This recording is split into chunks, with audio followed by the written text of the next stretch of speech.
Hi, dear Form 4 students. Today we are here to continue on part 5 of our lesson on chemical bond. Okay, so far teacher have covered on ionic bond, how ionic bond is formed, and also how is covalent bond is formed, and all the covalent bonds, single, double and triple covalent bond has been covered in part 4. So today in part 5 we are going to look at what are the differences between ionic and covalent bond, and we are going to look at another type of new bond called hydrogen bond. Okay, so now let's go to the differences between ionic and covalent bond. I hope you can refer to page 80 of this module. Please refer to page 80 of this module to go through this subtopic with teacher. Alright? Okay, now, so ionic bond.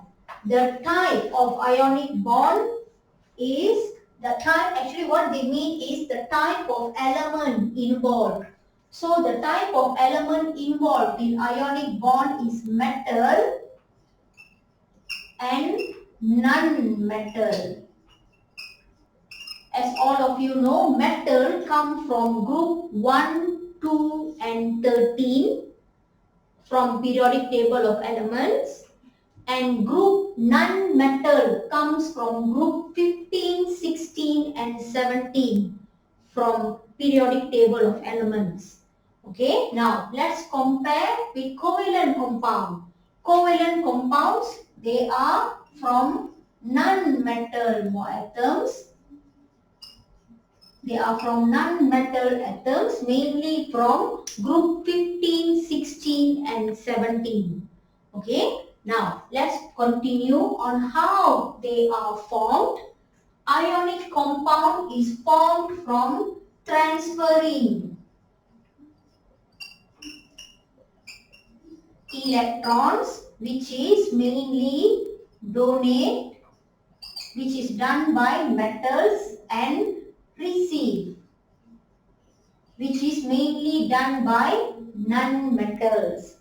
Okay, and covalent is mainly of sharing electron.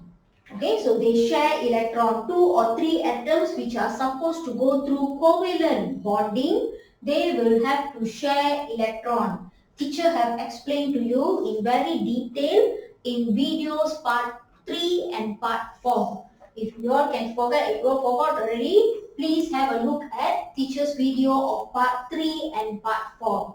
Alright? Okay, now, what are type of particle as when we were discussing chapter 3? Okay, in school, particles, the answer must consist either atom, ion or molecules only. So when it comes to this, you will be finding that metal forms cation and non-metals form anion. Okay, so that is the reason why they form strong electrostatic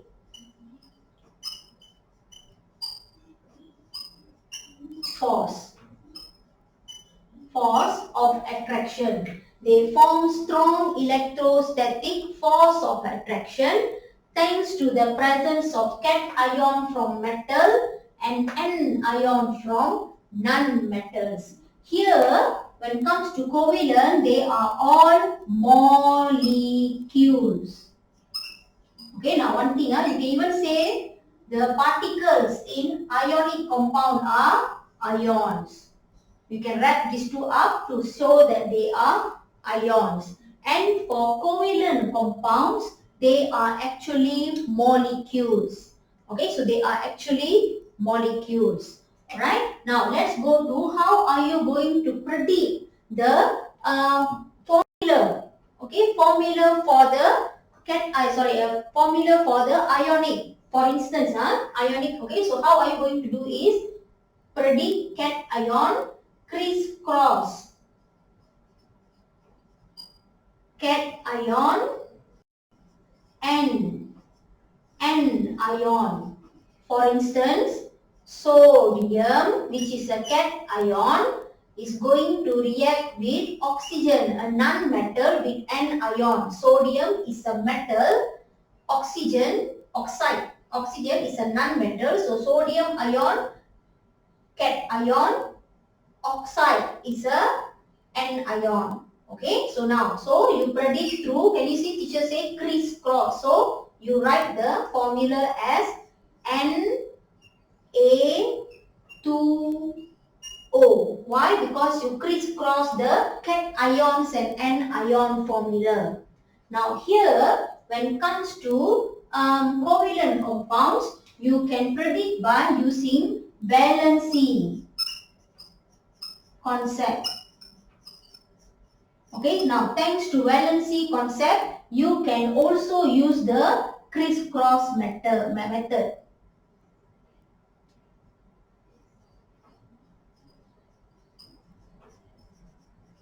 Okay, so you can, thanks to the valency concept, you can use the crisscross method. For instance, valency for carbon says out of 4, it is going to share 4. If you can remember my explanation on carbon dioxide in part 4.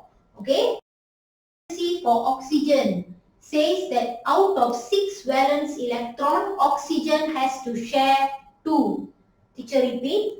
Carbon valency says out of 4 valence electron, carbon has to share 4. And for oxygen, out of 6 valence electron, oxygen has to share, mark my word, share 2 electrons. So you crisscross the valency to get CO2. You might get this, you'll be thinking, teacher, is that not C2O4? Why don't we simplify it? Okay, so you simplify it to become like this. So again, thanks to valency concept, you can do the crisscross method like ionic compound.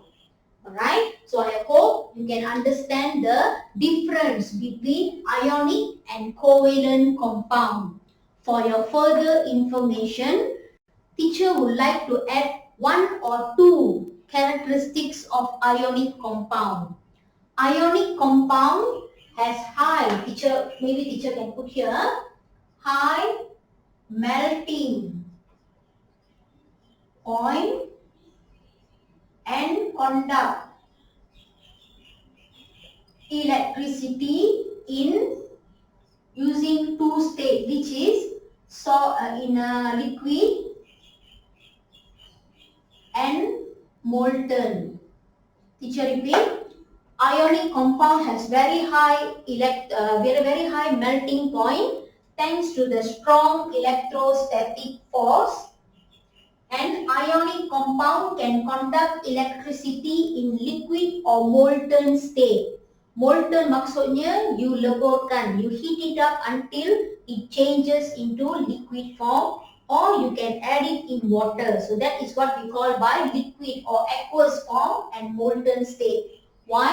These two has something called free moving ions. Where do you get the free moving ions? Can you see? Thanks to this concept. The moment they are mobile, they are not in solid form anymore, they produce ions. So electricity can be conducted. Now vice versa. For covalent compound, low melting point and cannot conduct electricity.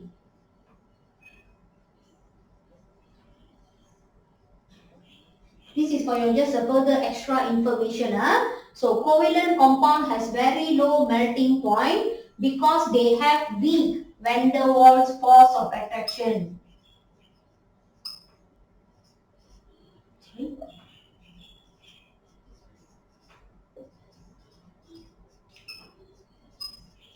Thanks to the sharing of the electron, the type of force of attraction is weak van der Waals force of attraction. So they have very low melting or boiling point. That's why majority of them, they exist as liquid or gas in room temperature. Second is thanks to them being a molecule. They are molecules. Okay, so they don't conduct electricity in any state. So these are the some of the difference or extra information teacher can give regarding comparing and contrasting of covalent and ionic bond. Okay class, so let's move on to hydrogen bond. Okay, so hydrogen bond is actually a very new subtopic which has been introduced for your Form 4 syllabus under the SKP. Okay, so now, before we continue on what is hydrogen bond, these are the few things that you need to know about electro. These are the few terms that teacher would like to discuss regarding before we discuss hydrogen bond. First is electronegativity. Teacher hope you can refer to page 81 when teacher discussing this. Okay, so electronegativity is the ability to attract electron, okay, and become negative charged anions. Okay, negatively charged anions. Okay, negatively charged anions. Meaning chlorine becomes chloride ion by receiving electron. So you can say that chlorine is electronegative, meaning chlorine can electron to become negatively charged ion. That is the meaning of electronegativity. Now, if you want to talk about the vice versa of electronegativity will be electropositivity. Okay, ability, if electropositivity, ability to donate electron to form positively charged cation. Teacher repeat, kalau electropositivity which only happens to metals. Please remember, only happens to metals. Ability to donate electron and become positively charged cations. This can happen to a maybe an atom called sodium 2.8.1. Remember? Okay, so sodium, where the moment sodium loses electron, mark by my word, loses electron, it becomes cation. So sodium is electropositive, meaning sodium has the ability to donate electron to become positively charged cations. Total vice versa of electronegativity. Alright? Okay, so it's just few examples teacher would like to highlight before we go to hydrogen bond. Okay, now let's go to what is polar molecule. Okay, so polar molecule are molecules containing polar bonds. This is especially true when there is a difference between, when you have a difference between two atoms. With two atoms, two different atoms, two different electronegativity. Meaning the two atoms, this is always true for covalent compound, not for ionic, because usually ionic they receive and donate electrons, so their work is done there. Usually they don't have that much of complication when it comes to ionic bond. Only covalent compound will come through this kind of, you go this kind of scenario where they have two atoms which are electronegative, will be sharing electrons. So when they are sharing electrons, there will be a bit of difference in electronegativity. For instance, teacher will explain for you what is happening in your book, in your module. For instance, when we compare hydrogen, okay, and chlorine. Okay, now another thing teacher would like to explain to you guys is why hydrogen is written as positive. Now, since you have done chapter 2, you know the subatomic particles, nuclear number, and since you have done chapter 4 from 4, okay, teacher, is high time for teacher to explain why hydrogen has positive ion. Even though it is non-metal, even though it is supposed to share electron. Okay, so hydrogen is written like this, 1, 1, meaning it is 0 neutron. Okay, that's 2 neutron, 1 proton. So, can you see that the hydrogen, when it comes to nucleon number, okay, when it comes to nucleon number, you can see that for hydrogen, this hydrogen isotope, you can find that it has no neutron. So, the positive proton in the nucleus plays a huge part to distribute or become like this. Okay, I hope you can understand. Now, this hydrogen, the positive ion of the hydrogen is thanks to the one proton without neutron in the nucleus.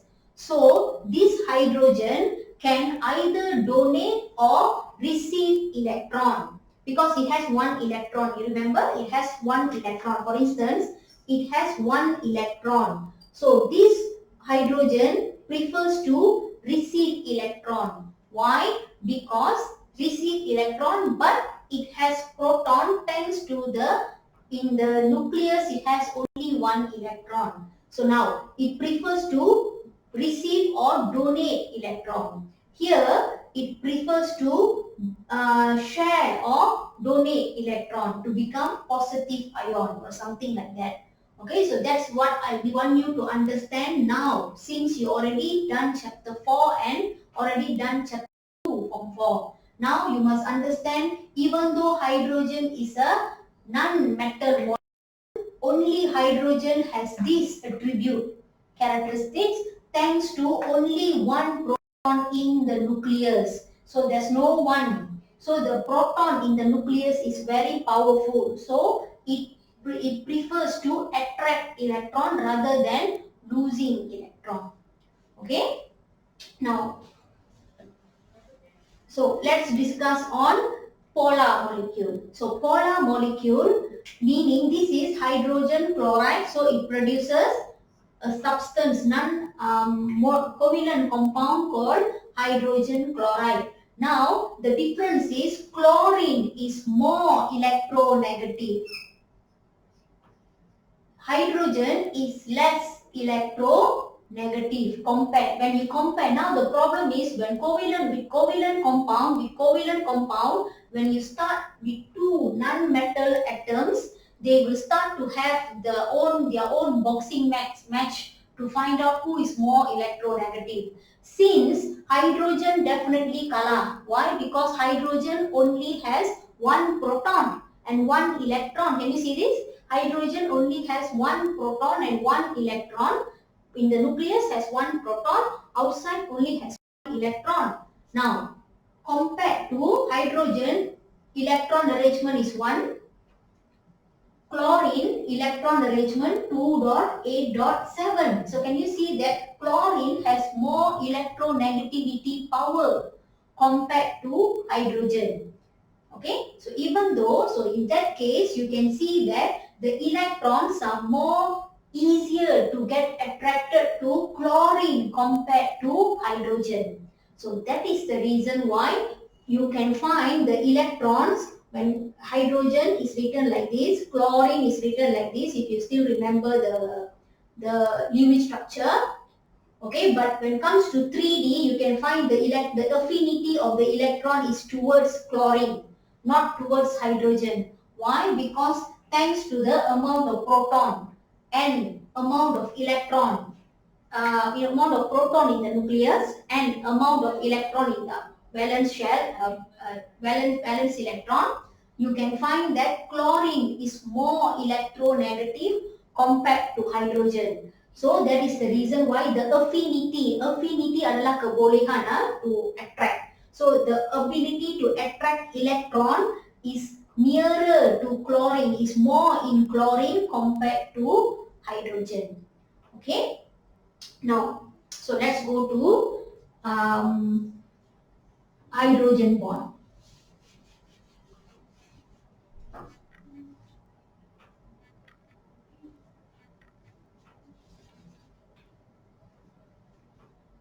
so let's go to hydrogen bond. Okay, now, so hydrogen bond, before that, I would like to give you examples of polar molecules. Example of polar molecules, a very famous molecule, water, famous molecule, ammonia, and a very famous molecule of hydrogen sulfide.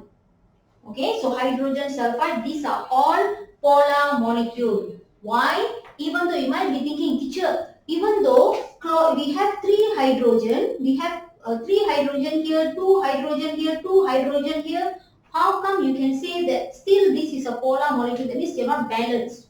Now the problem is oxygen has more. The thing is oxygen has more electron compared to hydrogen. Nitrogen has more electron compared to hydrogen. Sulfur has more electron compared to hydrogen. So that is the reason why there's an imbalance in electronegativity happening here. So that is the reason why these are called polar molecules. For instance, water, if you see when 3D, you can find that if you see the water molecule in 3D concept, you'll find the hydrogen is written like this. It's not like balanced straight like this. Why? Because the affinity, since oxygen is more electronegative, the electrons are drawn towards oxygen more compared to hydrogen. Okay, so that's why it is written like this. Can you see they are not like, these are called polar molecules. It is imbalanced because of the electronegativity. Alright, now let's go to the meaning of hydrogen bond. Okay, so hydrogen bond is when hydrogen is bonded to these three. Hydrogen bond is when it's bonded to oxygen, fluorine and nitrogen. Okay, so hydrogen bond usually produced, not usually, for your syllabus, we introduce hydrogen bond in when it's bonded, when hydrogen is bonded with oxygen atom, fluorine atom and nitrogen atom. Why? Thanks to this polar molecule situation. Okay, so they produce a hydrogen bond. Now, what can you understand from hydrogen bond? Meaning, thanks to them being different in electronegativity, for instance, okay, for instance, let's go to water. Let me explain about water. Okay, so water, you know that water, thanks to covalent bond, water, you know all that, no problem. Okay, now water is written like this. Hydrogen, hydrogen. Now, just now teacher told that since oxygen is more electronegative, the electrons are slightly pulled towards your oxygen. So, hydrogen has a bit of affinity to become positive ion. Can you understand? Because the electron of hydrogen has been slightly pulled towards, thanks to the electronegativity of oxygen, hydrogen slightly has the positive bond. Now, what will happen when another, see, when teacher try to mix another hydrogen ion, another water molecule to trying to introduce this, okay? Now, how are they going to connect? That is hydrogen bond is. Now, see, here oxygen becomes negative, a bit more negatively charged particle. Hydrogen here becomes more positively charged particle. So, what happens is, here, these, they will be attracted. Let me go in this one. So, since oxygen is more slightly negatively charged particle, hydrogen, thanks to the pulling of the affinity of electron towards the oxygen, hydrogen here become a positively charged particle. So, they will have the affinity to get bonded. Now, allow me to introduce to another water molecule. Okay, now the same story. Since hydrogen, let's go to here. Since hydrogen is slightly negatively charged particle, they will be attracted towards the oxygen. Can you see this? They will be attracted towards the oxygen. Or you can, this one since it's too bonded already. Okay, let me bond this with We can do this, no problem. Okay, now you can bond this to this, and let me introduce another water molecule. You'll find that these colors are bonded together. Okay, now let me explain. What happened here is covalent bond. What happened between oxygen and hydrogen is covalent bond. But what is happening between this water molecule, hydrogen from this water molecule, with oxygen from this water molecule, this is what we call by hydrogen bond. I hope you can understand. Let me repeat. Thanks to the affinity, the polar molecule situation in a water molecule, because oxygen atom is more electronegative compared to hydrogen atom, the electrons they have more affinity to go towards your oxygen, leaving the hydrogen to become somewhat positively charged. So when I introduce another water molecule, this or mainly negatively charged oxygen has the affinity, tarikan, to go and try to attach itself with the hydrogen basically negatively charged, positively charged hydrogen atom. Sorry, ion. So this is what we call by hydrogen bond. But please remember what happens within the water molecule. This hydrogen shares electron with this hydrogen. This is what you call by covalent bond. I hope you can understand. So let's go to hydrogen fluoride. Okay, so please look at page 82 for me. So hydrogen fluoride, of course, this is the highlight hydrogen fluoride, chlorine and fluorine from same group. Okay, so they're from same group. So H, F, katakan, I introduce to another HF, I introduce to another HF, I introduce to another HF. Now let's see what happens. Now the bonding of this and this is covalent. But since fluorine is more electronegative compared to hydrogen, the affinity of electron is more towards your fluorine. So hydrogen is somewhat positively charged here. Here hydrogen is somewhat positively charged. So what happens is this forms hydrogen bond. This forms hydrogen bond. This is what we call by hydrogen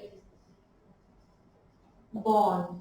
I hope you can understand this. So this is the easiest teacher can explain. Now let's go to ammonia. Okay, so again, even though we have 3 hydrogen, still the electronegativities of hydrogen cannot win the electronegativity of your nitrogen. So that's why they become a polar molecule. So NH, okay, so NH3,